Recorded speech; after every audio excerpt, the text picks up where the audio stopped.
Hi, my name is Sefi and welcome to the channel. Today we're going to be taking a look at some of the job changes and adjustments for Final Fantasy XIV Endwalker.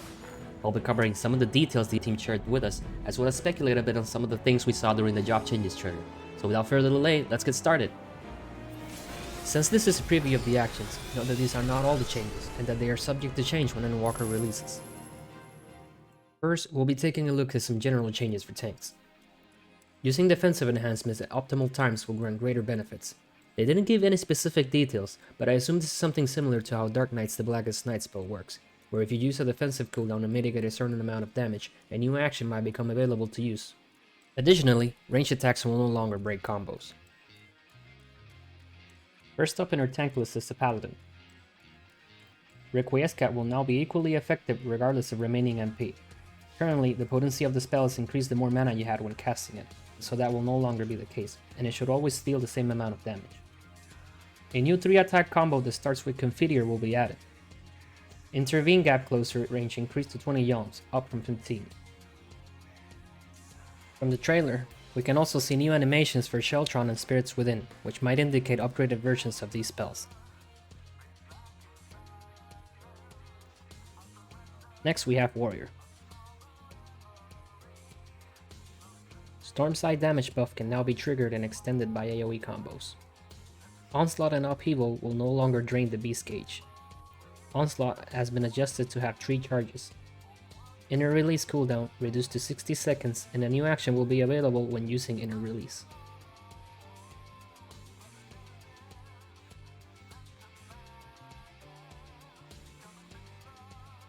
Next is our edgy boy, the Dark Knight. Salted Earth will now affect the area around the player character, meaning you no longer have to place it down manually. Rest in peace, Salted Earth macros. Salted Earth will also make a new action available. Your Living Shadow Simulacrum will now gain a new action when you acquire new job abilities. Delirium cooldown has been reduced to 60 seconds. Launch Gap Closer range has been increased to 20 yalms, up from 15. They will also be getting a new action separate from the Blackest Night that will be a single target defense buff. Our last tank to cover is the Gunbreaker. Gnashing Fang combo will now be grouped into a single button that changes as you use the combo. Continuation will be available to use following Burst Strike. A trait will increase the maximum number of cartridges to 3. Rough Divide Gap Closer range has been increased to 20 yalms, up from 15. Up next, we'll take a look at some general job changes for all of the melee DPS, as well as individual job changes. Feint will now also reduce magical damage dealt. However, the physical damage reduction will be more potent. Range attacks will no longer break combos, so you can go ahead and start putting those back in your hotbars. First up in the melee category is our favorite floor tank, the Dragoon. Blood of the Dragon will now be a trait, meaning there is no duration tied to it and will always be active. The AoE rotation will be expanded upon. When they were reading comments about the Dragoon, and concerns from the players about gaining the Disembowel damage buff during AoE, they emphasized again that the AoE rotation will be expanded, possibly hinting at extending and or gaining the buff during AoE, similar to how Ori will be. A new action will be available upon a successful execution of weapon skill combo rotation. Spine Shatter Die will now have 2 charges.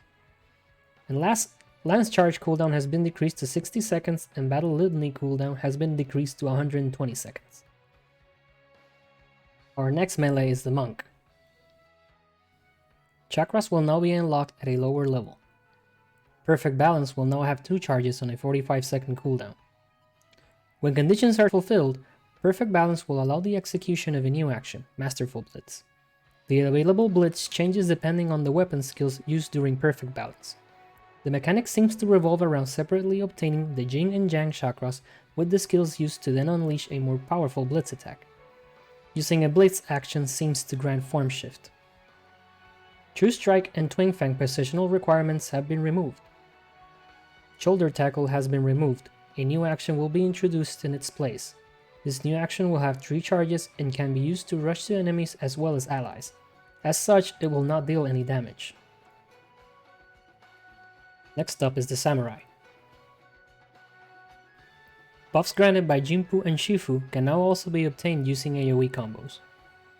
A new action tied to Iayutsu and Tsubame Gaishi will be available. Tsubame Gaishi and Mekkyo Shisui will now have 2 charges. When under the effect of Mekkyo Shisui, when using the third ability of a combo, you will be granted the effects of the corresponding second action in that combo, Jinpu or Shifu. From the trailer, we can also see that a new action that consumes 3 meditation stacks has been added, possibly an AoE version of Shoha. Up next, we have Ninja. Actions linked to Raiton, Doton, and Huton will be added. An action making it easier to apply Huton will be added. Shadowfang has been removed. A new action linked to Bunshin will be added.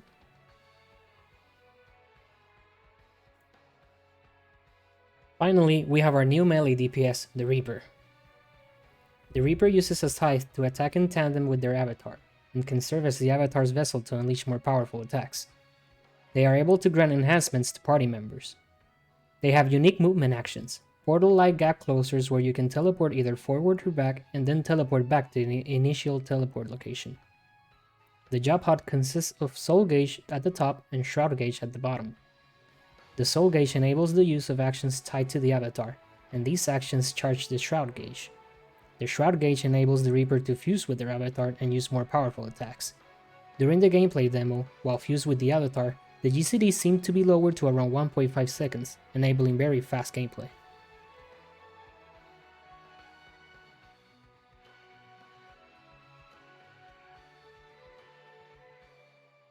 Next up is the physical range DPS category. All physical range damage mitigation skills will be changed to have a 90-second cooldown. First, we'll be looking at everyone's favorite range DPS, the Bard. Each of the 3 songs will make available a new action that applies a party-wide enhancement. A new action will be available upon using Apex Arrow. The Wanderer's Minuet and Battle Boy's cooldowns will be adjusted to 120 seconds. They noted that Bard is still under adjustments when asked if they will be buffing themselves when using certain actions. Next, let's look at Machinist. A new ability called Chainsaw will be added. A new action will be added for the Automaton Queen. Reassemble will now have 2 charges.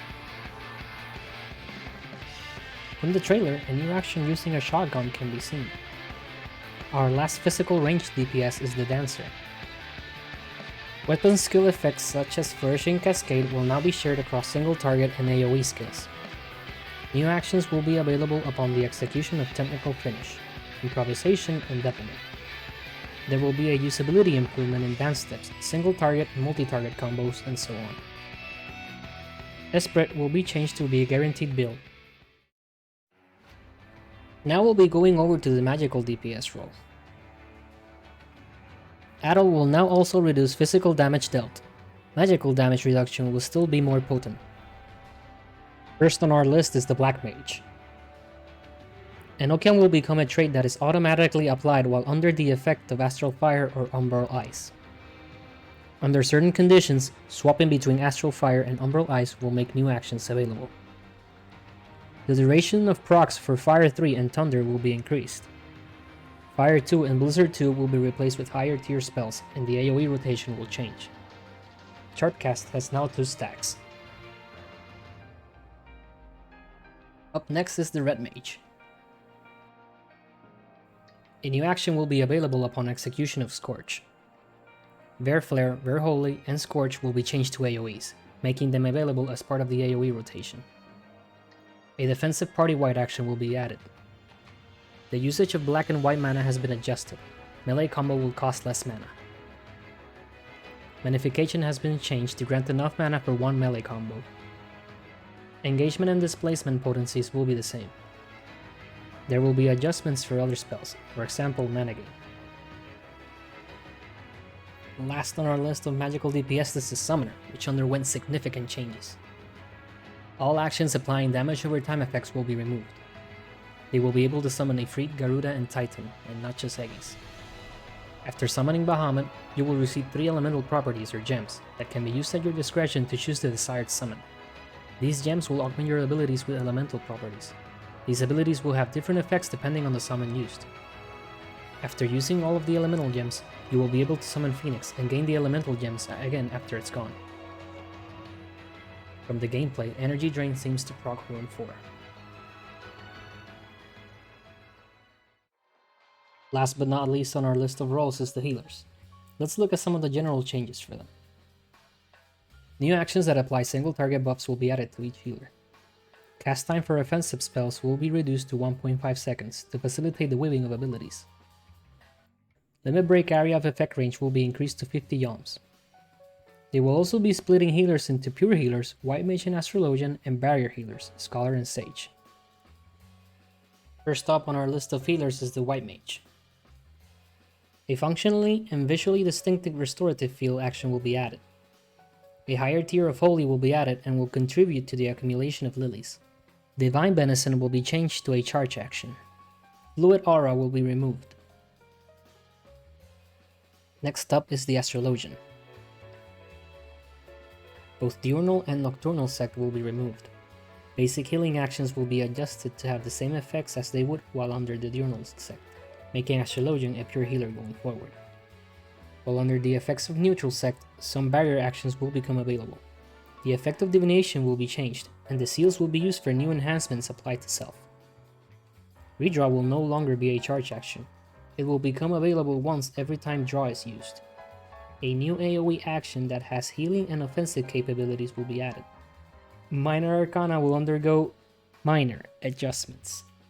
From the trailer, it seems we can maybe obtain a Minor Arcana effect to use independently from the draw. Next up is everyone's favorite healer, the Scholar.